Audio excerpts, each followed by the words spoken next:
municipales 2020, bonjour. Aujourd'hui, je suis avec Jean-Claude Tusperegui, bonjour. Bonjour. Alors, vous candidatez à la mairie de Pissos avec une liste qui s'appelle Changeons pour vivre mieux. Qu'est-ce que vous voulez dire derrière ces quelques mots? Eh bien, Pissos a un potentiel qui paraît très intéressant. Et changer, pour que ce soit clair, c'est parce qu'on est dans l'opposition et que l'on considère que la vie peut s'améliorer sur beaucoup de plans.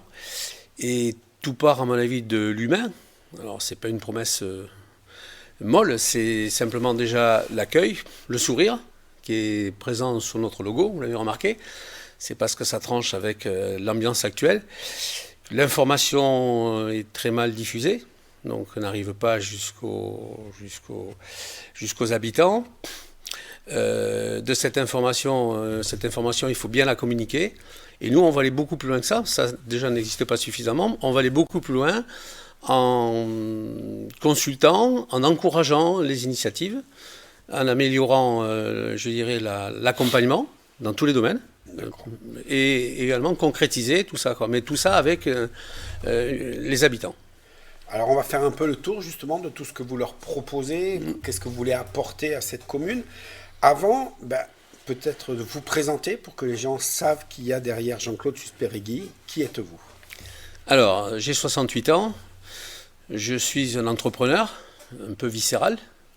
J'ai fait pas mal de choses. Je suis plutôt spécialiste des très petites entreprises, donc des entreprises locales, puisqu'il faut savoir que 82% de toutes les entreprises françaises ont 2 salariés au maximum, dont la France est remplie, et toutes les communes de France, quelles qu'elles soient, sont remplies de très petites entreprises. Et la richesse est là, la richesse potentielle, l'emploi, etc., etc. Donc le pays ne peut pas s'en passer, Pissos ne peut pas s'en passer.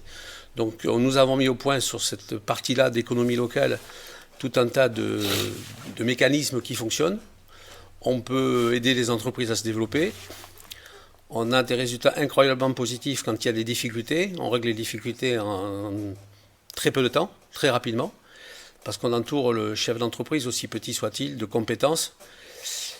Voilà, ça fonctionne très souvent par du bénévolat. Toutes les entreprises ont les moyens de s'en sortir. Et c'est un accompagnement.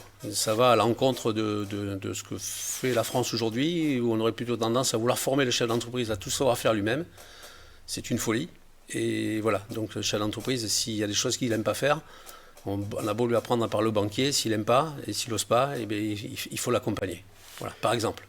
Et donc, je dirais, ça va être la philosophie, la manière dont vous voulez diriger la commune, c'est-à-dire dire, on a un potentiel, il faut le mettre en route. Voilà, et ce qu'on a mis sur la partie économique, on va le faire sur le social, par exemple, parce que sur l'économie, quand on est dans un village, et ça m'intéresse beaucoup, moi, ce qui m'intéresse, c'est l'entreprise qui est au fond de l'impasse, au fond d'un chemin, sur lesquels, justement, la Chambre des métiers, la Chambre de commerce, ne peuvent pas aller, parce qu'ils ne sont pas outillés pour, ils n'ont pas suffisamment de personnel. Et donc c'est à nous, communes, à organiser ça. Il faut faire du sur-mesure, du cas par cas.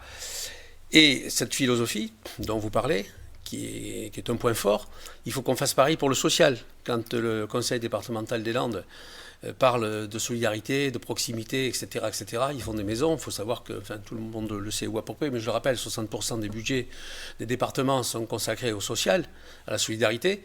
Ça suffit pas, c'est pas un problème d'argent, parce qu'on peut le faire, c'est pas un problème de budget, c'est par exemple ne plus accepter que les gens ne puissent pas se chauffer à Pissos, comme partout en France, puisqu'il y en a entre 10 et 30% en France qui ne se chauffent pas. Vous avez compris qu'on est dans les Landes, donc du bois il y en a, donc il y a des solutions pour gratuitement apporter des solutions concrètes, et on ne va pas attendre que les gens viennent nous demander, on va repérer les gens qui en ont besoin, et on va faire là aussi du sur-mesure. Voilà. Quand notre exemple de sur-mesure dans le social, parce qu'on a largement dépassé l'économie, c'est que l'Internet s'impose à tout le monde. Moi, j'ai l'exemple de voisins, 81 ans de moyenne d'âge, qui ont pris leur voiture pour aller à Morsens, aux impôts. C'est un voyage long, risqué, aller-retour, pour aller s'expliquer aux impôts parce qu'ils n'ont pas pu s'en sortir avec Internet. Ça, c'est plus acceptable, c'est pas possible.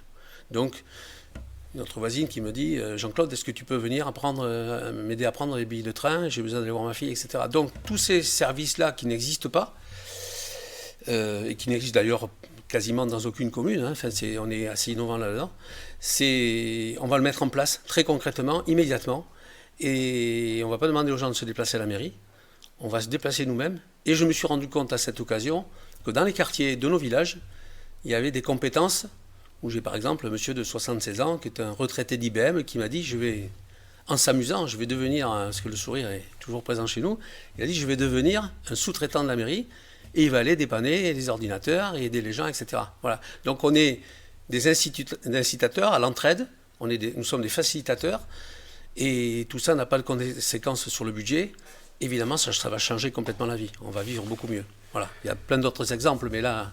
Voilà. Et on va les promener, on va aller jeter un coup d'œil un peu sur tout ça, puisque là, d'entrée, on sent bien qu'on va avoir des surprises de bout de programme en bout de programme, puisque vous avez une démarche qui est vraiment, vous l'avez dit, vous l'avez utilisé déjà plusieurs fois le mot, sur mesure. Ça va être vraiment votre marque de fabrique en tant qu'élu. C'est personnalisé. Je veux dire, les discours politiques généraux, je ne vais pas faire du populisme, on m'a souvent accusé de l'être, mais je ne vais pas faire... Les grands discours politiques ou économiques, ils existent. Ce qui est important, c'est que chacun se sente concerné et qu'on règle le problème individuellement. Si la commune ne fait pas ce travail, qui va le faire? Les communautés de communes, on en parlera plus tard, d'après ce que j'ai compris, ne peuvent pas. Les départements non plus. La région, l'État, l'Europe, non. C'est vraiment à ramener au niveau de la commune. Et cette échelle humaine au niveau de la proximité des hommes, c'est à nous à prendre en charge ce point-là. Vous allez un peu à contre-pied, puisqu'aujourd'hui on voit tout en la communauté de communes, le département, la région. On ne parle pas justement d'aller dans les quartiers. Le terme quartier n'existe pas. Donc là, vous voulez vraiment travailler à l'envers.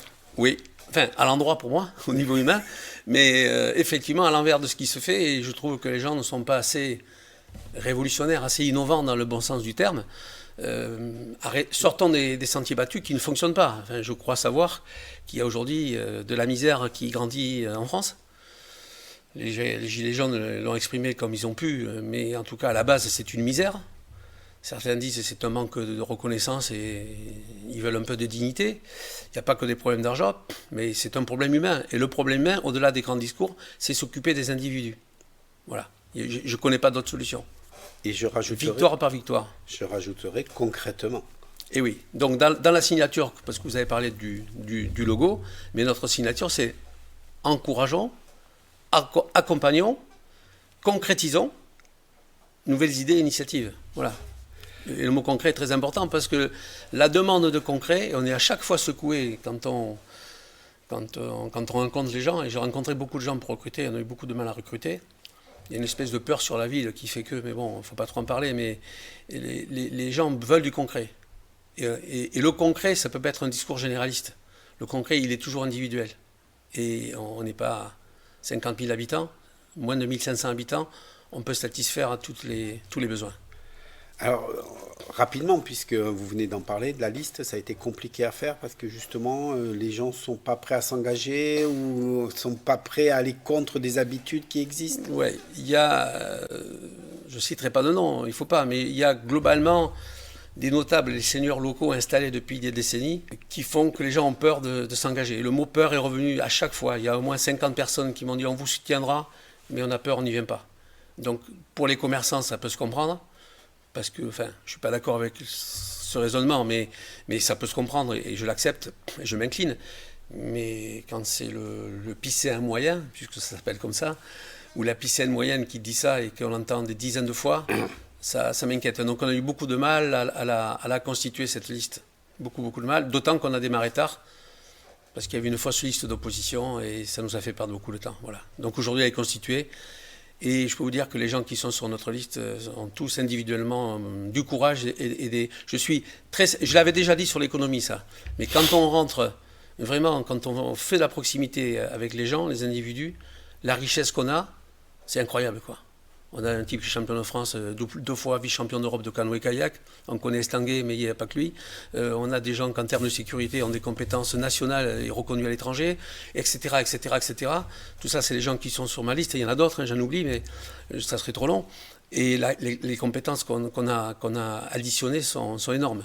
Et d'ailleurs, l'agence de com qui s'occupe de nous m'a dit, après la première réunion, mais toi au moins tu as de la chance parce que toute la responsabilité ne va pas être sur tes épaules. Tu as vraiment une liste de gens costauds et puissants, quoi. Et alors, je vais rebondir là-dessus, puisque ça veut bien dire que vous venez de dire 2 choses intéressantes. Une équipe avec vous, donc vous n'allez pas travailler tout seul. Ouais. Et en plus, tout le monde va participer. Et ça, c'est un mode de fonctionnement que vous voulez mettre en place. On l'a compris un peu au début. Oui. Dites-nous, là, vraiment, vous voulez inclure la personne de Pissos, parce que je n'ai pas bien compris le terme, dans la vie locale. Il y a 2 choses. Moi, j'ai des amis, mon frère, qui a 8 ans de plus que moi, qui s'est engagé avec des convictions.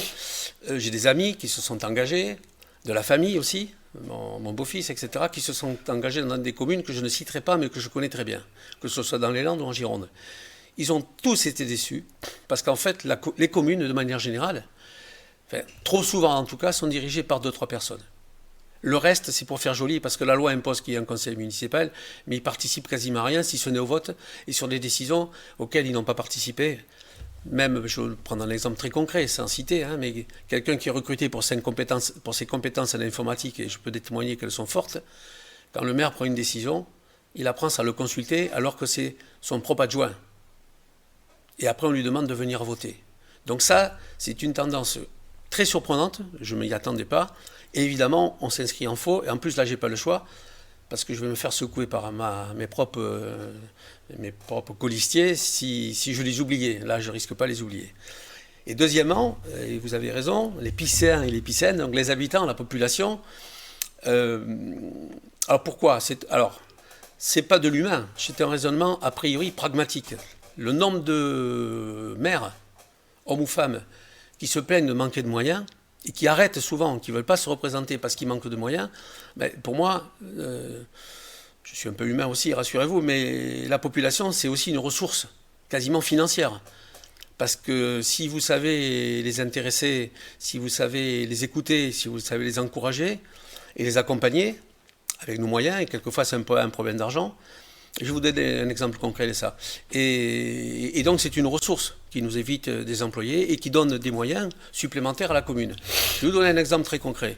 Quand j'ai lancé l'idée du bois de chauffage qu'on allait offrir aux gens qui en ont besoin, et on fera attention qu'il n'y ait pas d'abus, évidemment, ce qui va coûter très, très peu à la commune, j'ai quelqu'un qui est un forestier chez nous, un sylviculteur, qui m'a dit fais attention, on a 3 personnes qui vendent du bois dans la commune, il ne faudrait pas se les mettre à dos, et c'est 3 voies, et il a été pragmatique, et il me dit en plus ils ont souvent des déchets, des trucs, etc. Soit ils vont les offrir, soit on peut la racheter à petit prix, et vous voyez, à partir d'une simple idée, on va dire généreuse, mais qui paraît naturelle, on va arriver à fédérer et avoir une forme d'entraide où tout le monde va se retrouver valorisé, quoi. Voilà. Donc c'est vraiment ce type de participation qu'il faut provoquer, et je suis tranquille, on a beaucoup d'idées de ce genre-là qui vont apparaître. Fleurir. Ouais, qui vont fleurir. Et dans ces idées de ce genre-là, puisqu'on est dedans, il y en a une qui est assez surprenante pour une mairie, c'est de dire on va créer une ressource financière. Toutes les mairies cherchent de l'argent. Oui. Et vous dites, nous, on va carrément on va créer une ressource financière, on va prendre les déchets et on en crée une ressource financière. Oui. Expliquez-nous comment les déchets deviennent une ressource financière. Alors, 2-3 choses. D'abord, je vais commencer là aussi par quelques généralités. Vous avez compris, ce n'était pas mon dada. Mais c'est bien qu'il y ait des entrepreneurs des petits entrepreneurs. Ceux qui délocalisent jamais, ceux qui donnent leur caution aux banques, etc., et qui sont obligés de trouver des solutions, parce qu'aujourd'hui, avoir une entreprise, c'est compliqué, arriver à se payer, c'est compliqué, et avoir des salariés, c'est très compliqué, arriver à les payer, etc. Je parle des très petites, des moins de 20, etc. Donc, il faut beaucoup d'imagination, pour arriver à trouver des ressources. Donc déjà, cet état d'esprit, il manque. Quand une commune est dirigée par un enseignant, et j'ai rien contre, et des médecins, il en faut, etc. C'est des gens qui sont un peu dans une vie un peu parallèle. Certains disent qu'ils ne sont pas dans la vraie vie. Et ben, nous, on est dans la vraie vie. Donc, effectivement, déjà, on est habitué à trouver des solutions où d'autres n'en trouvent pas. Voilà. Alors, pour revenir sur l'exemple des déchets, mais c'est vrai pour beaucoup de choses. C'est vrai pour le financement des clubs sportifs, etc. On a des solutions très originales et qu'on a déjà éprouvées. Mais si je reviens sur l'exemple des déchets, les Landes ne sont pas toujours exemplaires à ce domaine-là, parce que je crois même que c'est un département qui a beaucoup de retard. En revanche, il y a dans les Landes l'exemple de Mésos. Je ne sais pas si vous connaissez, le grenier de Mésos, qui est une recyclerie, qui, je crois, évite 250 tonnes de déchets qui partent, déjà dire d'or, vous voyez, 250 tonnes de déchets qui partent pas à la benne. Déjà, pour la collectivité, c'est une énorme économie. C'est un gaspillage évité monumental. Et qu'est-ce qu'on en fait? Qu'est-ce qu'ils en font à Mésos? Il y a aussi Belin-Bellier qui fait ça, etc. Déjà, Mésos, par cette recyclerie, a créé une quinzaine d'emplois dans une petite commune. Et bravo, respect, enfin je veux dire, ça devrait être multiplié ce genre d'exemple. D'ailleurs, il y en a une qui va démarrer à Mousseille, la commune voisine et amie de Pissos. Il y a une recyclerie de ce même genre qui va démarrer. Donc, les biens qui sont exposés, qui sont recyclés, sont des biens qui sont donnés à la recyclerie, plutôt que partir à la benne, ils sont donnés. Et je prends l'exemple d'un service de verre, de 6 verres, eh bien, il n'y en a plus que 5, plutôt que de jeter, on donne, et la recyclerie les vend. Et ça permet de créer 15 emplois, et donc ça crée de la richesse, ça crée de l'emploi. Ensuite, sur la question de créer de la ressource pour la commune, vous savez qu'il y a d'autres communes et d'autres sociétés privées. Alors, il y a l'exemple des ferrailleurs, hein, qui sont des gens en général qui gagnent beaucoup d'argent. C'est historique, mais il y a des gens qui se spécialisent dans le reconditionnement des machines à laver, etc. Voilà, donc voilà, à partir du moment où on le fait, ça crée des ressources vraiment économiques pour la commune. Donc il ne faut pas subir, il faut être innovant. Alors on va essayer d'être innovant pour les 3-4 minutes qui nous restent. Si on fait un tour très rapide maintenant, ouais. Vous voulez attaquer, alors on va parler des gens un peu, les enfants qui méritent le meilleur. Oui. En quelques mots, qu'est-ce que vous voulez donner de meilleur aux enfants? Ben, on a des parents d'élèves sur notre liste. Des gens qui voudraient qu'il y ait quelques repas qui soient faits à partir de produits locaux. Il y a une partie énorme des repas qui part à la poubelle. On me dit 50%, je me méfie, ça me paraît énorme, mais voilà, c'est pas bon, paraît-il. Il y a des raisons, hein, et c'est pas les gens qui cuisinent, etc. Donc ça va pas. Il y a des communes qui s'organisent pour faire des repas bio ou des repas à partir de produits locaux, donc on peut largement l'améliorer. Enfin voilà, il y a là aussi, je reprends ce qu'on disait au début, hein, la concertation. Tout un tas de décisions sont prises aujourd'hui sans concertation, et il faut améliorer ça avec les parents d'élèves qui sont évidemment motivés parce que ce sont leurs enfants, quoi, évidemment. Finalement, j'aurais tendance à dire, et on essaiera d'aller très vite, ce que vous m'expliquez depuis tout à l'heure, c'est l'intelligence participative, finalement.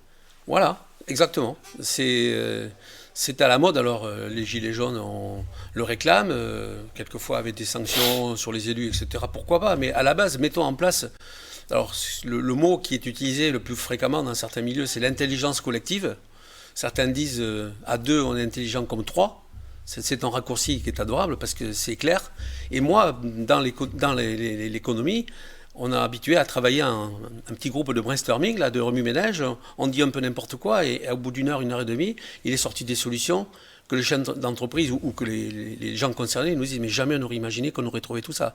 Donc il est clair que réfléchir à plusieurs, s'il n'y a pas d'experts qui viennent écraser les réunions, il faut s'en méfier, c'est très productif, quoi, absolument. Alors, on sent bien ce regard différent que vous avez sur tous les éléments. Rapidement, le tourisme est aussi quelque chose qui, pour vous, offre des possibilités énormes. Oui, particulièrement à Pissos, parce qu'on a des infrastructures énormes. Donc la Grande Leyre qui passe chez nous, on a donc du canoë, on a un tennis, on a une piscine, on a de l'acrobranche, etc., etc. Le camping, l'ancien camping, tout ça est à côté, avec des gîtes le tourisme a fonctionné pendant des années, c'était plein l'été, c'est plus le cas aujourd'hui. Donc il y a quelque chose à relancer. Et à la base de la base, il faut créer une marque pour pouvoir la vendre, parce que les gens, quand ils font de la communication, de la vente, s'ils oublient le marketing en amont, ça ne marche pas. Donc ça, c'est un peu mon métier. Et donc je suis sûr qu'on a beaucoup de choses à faire au niveau du tourisme et qui doit devenir une ressource financière pour l'entreprise importante et pour la plus grande satisfaction des touristes, quoi. Voilà. Donc, on voit bien que chaque sujet qu'on a abordé jusqu'ici, des solutions innovantes, un regard différent, les gens qui participent. Alors, on aurait pu parler aussi forêt, on aurait pu parler mobilité, on aurait pu parler numérique, urbanisme, il y a de quoi dire. Le cadre de vie de Pissos, on a bien compris que vous vouliez le valoriser, l'améliorer. Tout ça, ça se fait aussi en accompagnement de la communauté de communes. Aujourd'hui, c'est indissociable. Quel est votre regard sur la communauté de communes et comment vous allez participer ou intervenir à ce niveau-là? Moi, quand j'ai été contacté au début, il n'était pas du tout prévu que je sois tête de liste. Et je dis, il n'y a qu'une chose qui m'intéresse, c'est la communauté de communes. Parce que j'ai collaboré à d'autres communautés de communes, très proches de chez nous, avec beaucoup de succès, et j'ai vu des communautés de communes fonctionner très bien. La nôtre me paraît ne pas bien fonctionner du tout, contrairement à l'équipe sortante qui prétend que tout va bien. Pourquoi? Parce qu'au niveau des déchets, ça ne va pas du tout. On a des asticots qui sortent des containers, etc. etc. Le prix, le prélèvement des déchets, des enlèvements des ordures a beaucoup augmenté. L'eau, etc. etc. Le tourisme, c'est une compétence de la communauté de communes. Sur 26 communes, il n'y a aucun office de tourisme sur Cœur-Autolande, notre communauté de communes, rien du tout. Il y a quelques actions, il y a des gens qui bossent, mais enfin c'est un peu épars, c'est un peu atomisé, il y a besoin d'organiser tout ça. Enfin voilà, donc pour moi, il y a un énorme travail à faire, et il n'est pas normal de prendre l'interco, ou la communauté de communes, le conseil communautaire, enfin bref, il n'est pas normal de les prendre pour des ennemis, parce qu'en fait ce sont des communes comme nous, et à mon avis, c'est que le travail a été mal fait, et qu'il faut être force de proposition à la communauté de communes au lieu de subir des décisions qui ne sont pas toujours intelligentes. Donc, investissement aussi à la communauté. Bien sûr, c'est incontournable. Alors, on arrive à la dernière question, celle que je pose à tous mes candidats, à tous mes invités. Le 15, il faut voter. Il y a 2 listes à Pissos. Pourquoi choisir votre liste plutôt que l'autre liste? Nous, on parle de changement. Changeons pour vivre mieux. D'abord, parce que l'équipe en place, le maire est là depuis 6 ans, mais il était là au total depuis 24 ans. Il y a des tensions, des règlements de compte, etc. Il y a 6 ans, c'était dramatique. Donc tout ça, c'est de l'histoire ancienne. Il faut regarder devant. Et on a un vrai programme sur tous les sujets. Vous l'avez dit, et merci, on est innovant sur beaucoup de choses, et c'est pas fini. Et je suis très surpris de la richesse qu'il y a dans une commune de 1500 habitants, quoi. Vraiment. Donc, avec la participation de tous, on peut faire de Pissos une ville magnifique. Aujourd'hui, elle est en train... je sais pas, je vais finir par la fable de la grenouille. Hein. Si vous trempez la grenouille dans de l'eau bouillante, elle va s'en sortir très vite. Si vous mettez la grenouille dans de l'eau tiède et que vous faites chauffer l'eau, elle va mourir, elle ne va pas comprendre ce qui se passe. Voilà, donc il faut vite qu'on bondisse et qu'on sorte de ce risque qu'est l'endormissement de la commune. Et pour la faire vivre vraiment, c'est une très belle commune qui a beaucoup de moyens, qui a des gens merveilleux, et il suffit de changer d'équipe municipale. Je vous remercie beaucoup. Donc c'était Jean-Claude Susperegui pour Pissos, changeons pour vivre mieux. Maintenant, c'est à vous de choisir.